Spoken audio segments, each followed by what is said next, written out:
Dans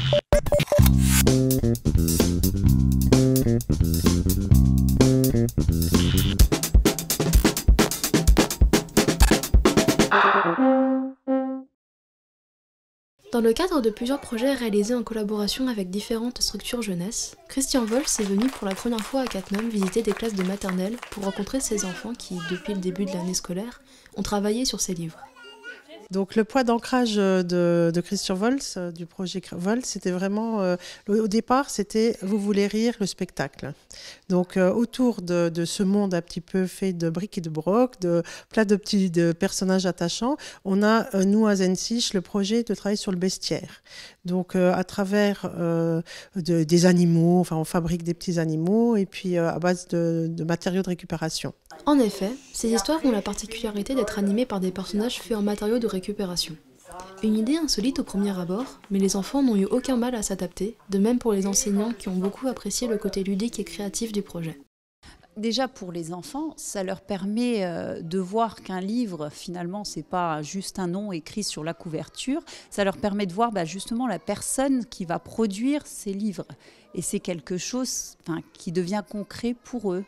Et je trouve que c'est une expérience fantastique pour eux justement de voir la personne qui le fait en direct. Voilà, et donc ça va développer, ça va de leur culture un petit peu littéraire, les mises en réseau, rechercher après d'autres auteurs qui ont travaillé pareil. Rechercher les objets, les matériaux, savoir à quoi ils servaient. Voilà, on a vraiment organisé toute notre année scolaire autour des matériaux de récupération, de la créativité, de l'art aussi. C'est tout d'autres compétences, aussi le recyclage. C'est vraiment un projet qui est très très très varié. L'après-midi même, Christian Wolz a donné une conférence à la médiathèque de Cattenom pour plusieurs professeurs des écoles, bibliothécaires et assistantes maternelles, afin de leur expliquer la réalisation d'un livre à sa manière. À l'aide d'une caméra zoomée sur ses mains, il a fabriqué avec du fil de fer et quelques babioles qu'il utilise régulièrement, Monsieur Louis, le personnage principal de son tout premier livre, Toujours rien. Dans chacun de ses livres, Christian Wolz essaie toujours de mettre en avant la partie la plus importante, la colonne vertébrale de son histoire. Cela permet aux enfants de comprendre plus facilement et aux adultes de lire ces livres sans les trouver enfantins. J'ai pas l'impression d'écrire pour la jeunesse. D'abord, quand je commence à écrire des histoires, ce sont des histoires à propos de thèmes qui me touchent, des choses qui me rendent heureux ou qui m'énervent, qui me mettent en colère. Et donc, je vais écrire, tourner autour de ces thèmes-là. Et parfois, ça va effectivement donner une histoire qui va devenir un livre. Mais j'ai beaucoup de textes qui finalement vont rester des ébauches de livres et ne vont pas aboutir.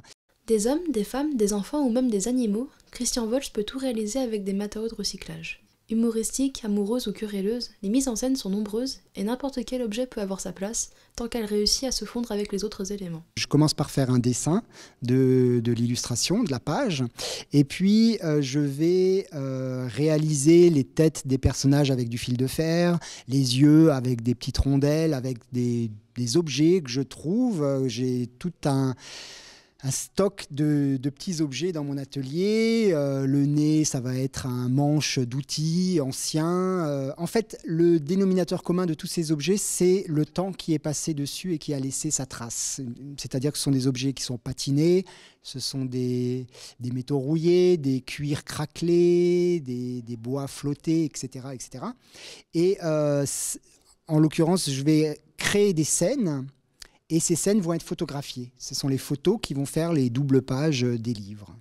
Et en fait, ce qui m'intéresse, c'est comment est-ce que, en agençant ces petits objets les uns par rapport aux autres, ils se mettent tout d'un coup à raconter une nouvelle histoire. Comment est-ce qu'un boulon avec un morceau de bois, tout d'un coup, ça devient un œil et un nez. Et tout d'un coup, ça va se charger de poésie. Et puis, ça va raconter un personnage, une histoire, quelque chose qui va lui arriver.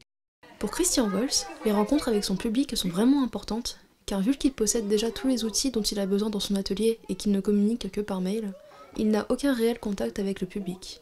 Ces rencontres donnent un sens à son travail d'auteur, car voir tous ses projets scolaires montre que ses livres ne tombent pas dans l'oubli. Je remercie très très chaleureusement les enseignants, les bibliothécaires qui font un travail incessant. Pour moi, c'est très important tout ce travail qui est fait dans les classes. Et c'est aussi très important que mon travail a un écho, mon travail a du sens pour les personnes, que les histoires sont récupérées pour en faire autre chose. Mais ça, c'est la plus belle récompense que je puisse obtenir, c'est-à-dire que le livre m'échappe et puis vive une autre vie. Que ce soit pour les enseignants, les bibliothécaires ou même les enfants, Christian Vols a su conquérir le cœur de tous grâce à des livres originaux et artistiques, accessibles aux plus petits comme aux plus grands. Même si ce sont des sujets difficiles à aborder face à un jeune public, la simplicité du texte leur permet de comprendre malgré tout le fond moral de l'histoire. Sachant que Virginie partait du sou, ne voulant pas laisser tomber cette association qui me tenait à cœur pour les enfants, j'ai pris sur moi de prendre ce poste. J'ai 2 enfants qui sont scolarisés sur l'école champêtre et donc je suis maman au foyer et j'avais aussi envie de m'investir pour mes enfants puisque le sou des écoles finance quand même les sorties scolaires et ça permet de rencontrer du monde, de partager de belles aventures avec plein de jolies personnes. Je suis aussi maman, ma fille était à l'école Marie-Laure Marson. Donc du coup, je voulais pas que ça perde l'activité pour les enfants et puis pour les activités de les sorties, quoi. Au sou des écoles, les années passent, les parents passent, les enfants passent, mais l'association reste bel et bien en place. Ainsi, un nouveau comité s'est créé et vient de connaître son premier baptême du feu avec l'organisation de la brocante au gymnase.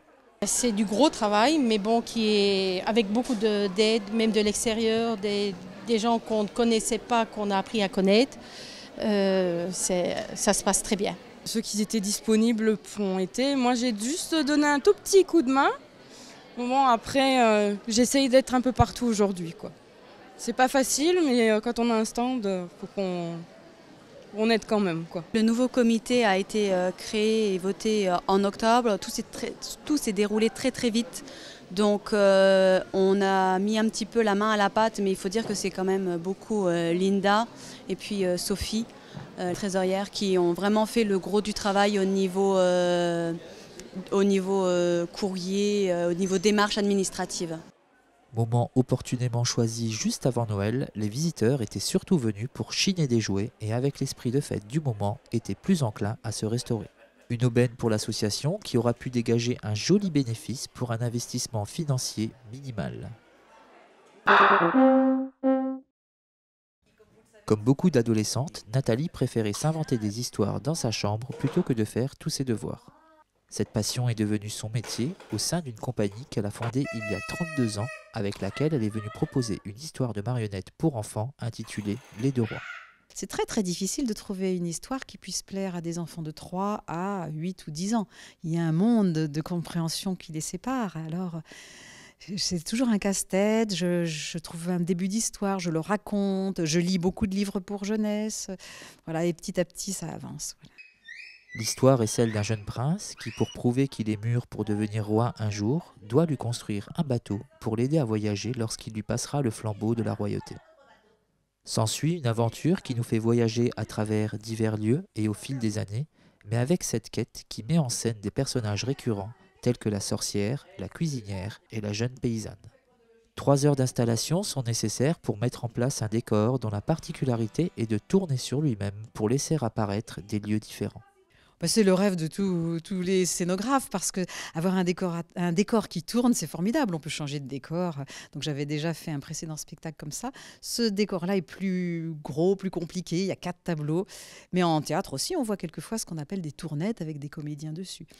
Et c'est le rêve, ça, parce que hop, ça change comme si on tournait les pages d'un livre. Les Deux Rois est un spectacle doté de prouesses techniques en termes d'image, de son et d'animation. Pour parfaire ce tableau, l'artiste, à la fin du spectacle, a dévoilé les secrets de son animation aux spectateurs, ravis de pouvoir passer de l'autre côté du rideau.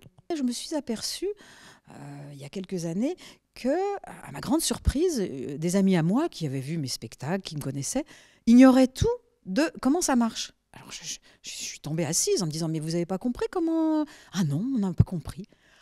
Ah d'accord.